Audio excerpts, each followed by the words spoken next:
پاکستان کا نائب وزیر اعظم و وزیر خارجہ اسحاق ڈار اور نے اپنا گوانڈی ملک بنگلہ دیش کو حال ہی میں تاریخی دوروں کیو یہ کسی بھی پاکستانی وزیر خارجہ کو 13 سال بعد پہلو دورہ بنگلہ دیش ہے۔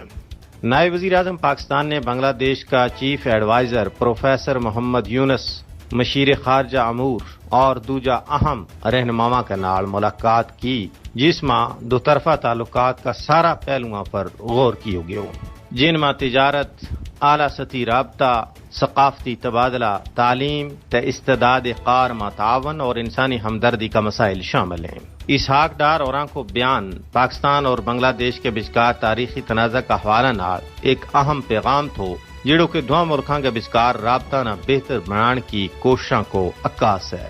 انہوں کو کہنا کہ 1971 تو بعد اس مسئلہ نہ ہمیشہ واسطے حل کر لیو گیو ہے۔ اس گال نہ ظاہر کرے کہ پاکستان اور بنگلہ دیش کے بچکار دراصل ایک طویل المدتی معاہدہ ہو چکی ہے، جس نہ ان نظر انداز نہیں کیو جانا چاہیے۔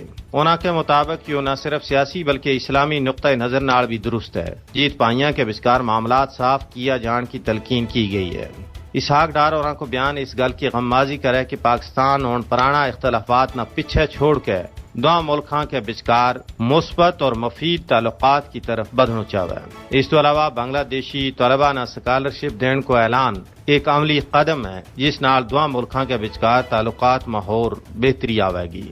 تجزیہ نگاراں کو کہنا ہے کہ اسحاق ڈار اور کو بنگلہ دیش کو تاریخی دوروں ایک نو سنگ میل ثابت ہوئے گو۔ اس دورہ کی خاص گل یہ ہے کہ تاریخی اختلافات نہ نظر انداز کرتا ہوا مستقبل کی طرف دیکھنا ہے، جڑو پاکستان اور بنگلہ دیش کی معاشی اور تجارتی ترقی واسطے ایک خوشگوار قدم ہے۔